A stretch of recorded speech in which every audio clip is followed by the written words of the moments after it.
Hello dear, स्वागत है आप सभी का आज के इस नए वीडियो में। सो फ्रेंड्स, आज के इस वीडियो में मैं आप लोग को बताने वाला हूँ कक्षा 10 गणित के एग्जाम में पूछे जाने वाले एक ऐसे प्रश्न को जो कि हर साल आपके एग्जाम में आता है। ये हर साल आपके परीक्षा में पूछा जाता है। यहाँ तक कि 2023 का एग्जाम जो मैंने 10th का दिया था उसमें भी ये पूछा गया था। तो मैं इस क्वेश्चन को आपको बताने वाला हूँ। आपने इस क्वेश्चन को हर जगह देखा ही होगा। मॉडल पेपर सॉल्व करते समय भी ये क्वेश्चन आपके एग्जाम में देखने को मिला, पेपर में देखने को मिला होगा। तो चलिए मैं आपको बताता हूं कि किस प्रकार से आप इस क्वेश्चन को हल कर सकते हैं और मैंने किस प्रकार से हल किया था जिससे कि मुझे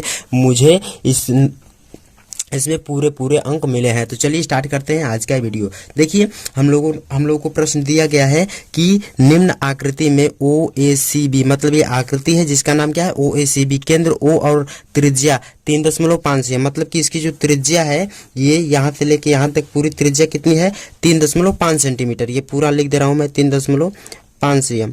और ये भी कितनी है 3.5 सेंटीमीटर। ठीक है, वाले एक वृत्त का चतुर्थांश है। मतलब ये वृत्त का क्या है, एक चतुर्थांश है।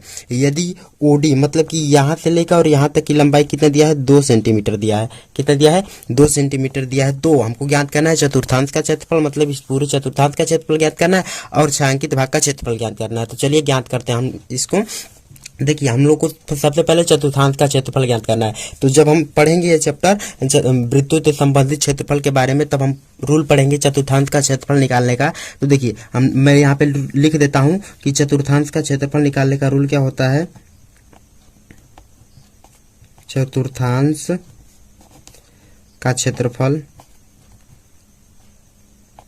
इक्वल टू होता है theta upon 360 pi r square. ये चतुर्थांश के क्षेत्रफल निकालने का क्या होता है, रूल होता है। तो चतुर्थांश का क्षेत्रफल, अब देखिए थीटा का मान मतलब ये कितना अंश का कोण बना रहा है। ये जो चतुर्थांश है ये कितने अंश का कोण बना रहा है। तो यहाँ से देखिए मैंने लगता है ये समकोण बना रहा है, मतलब ये 90 डिग्री का कोण बना, अर्थात थीटा की जगह पे हम लोग को दिया है थीटा इज इक्वल टू दिया है 90 डिग्री। तो हम लोग बस इसी मान को क्या करेंगे, पुट करेंगे यहाँ पे।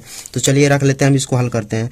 हल करेंगे तो क्या करेंगे, थीटा की जगह पे क्या रखेंगे 90 अपान में 360 और गुणा में पाई का मान कितना होता है 22/7। इसको लिख लेते हैं हम लोग 22/7। और आर के जगह पे लिखेंगे हम लोग 3.5 और आर का स्क्वायर, मतलब कि त्रिज्या बराबर दिया हम लोग को। यहाँ पे लिख दे रहे हैं कि आर इज इक्वल टू दिया है हम लोग को, पहले दे दिया त्रिज्या बराबर कितना 3.5 cm।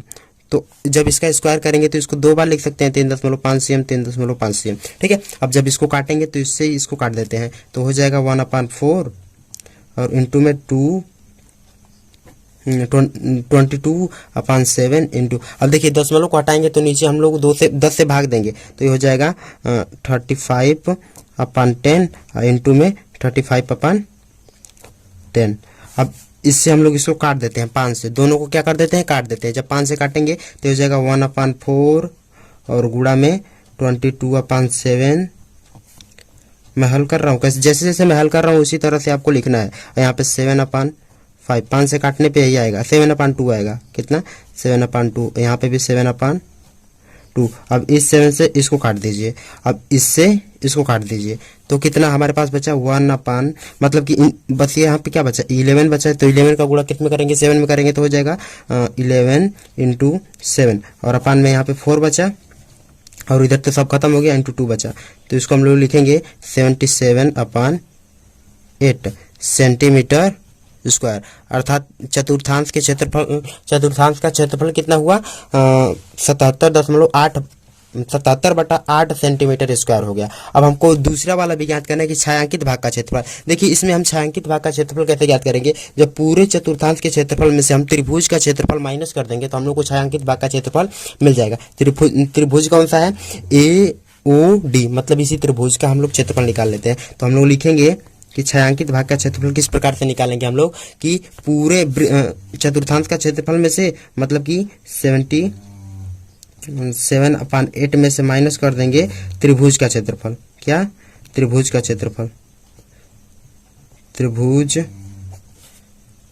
का क्षेत्रफल। ठीक है, अब त्रिभुज का क्षेत्रफल निकालना है। तो देखिए, त्रिभुज के क्षेत्रफल को तो अलग अलग रूल होता है निकालने का, लेकिन यहाँ पे देखिए त्रिभुज कौन सा है, समकोण त्रिभुज है। तो समकोण त्रिभुज का क्षेत्रफल निकालने का रूल क्या होता है 1/2 आधार इंटू ऊंचाई। तो हम लोग लिख लेते हैं कि 77/8 8 और यहाँ पे त्रिभुज का क्षेत्रफल 1/2 और आधार का मतलब ये नीचे वाला कितना दिया है 2 सेंटीमीटर 3.5 सेंटीमीटर, तो हम लोग लिख सकते हैं आधार के जगह पे 3.5 सेंटीमीटर और इंटू में ऊंचाई, आधार इंटू ऊंचाई यहाँ पे लिख दे रहा हूँ कि इक्वल टू होता है 1/2 इंटू आधार इंटू ऊंचाई। अब इसी के जगह पे अब ऊंचाई इसका कितना दिया है, देखिए ऊंचाई हम लोग को पहले दे दिया है 2 सेंटीमीटर, क्योंकि यहाँ पे दिया हम लोग को कि ओ और डी मतलब कितना दिया हम लोग को 2 सेंटीमीटर, तो यहाँ पे कितना रखेंगे 2 सेंटीमीटर रख देंगे। अब इससे इसको काट देंगे तो हो जाएगा 77/8 माइनस में 35। अब ये इसको 3.5 को हम लोग क्या लिख सकते हैं 35/10 लिख सकते हैं। अब इसको काटेंगे तो कितना हो जाएगा 77, तो वैसे ही रहेगा अपन 8 माइनस में 7/2 हो जाएगा, ये हम लोग के पास। अब इसको घटाएंगे तो नीचे 8 हो जाएगा और ऊपर कितना हो जाएगा 77 और माइनस एलसीएम लेके घटाएंगे 28 हो जाएगा।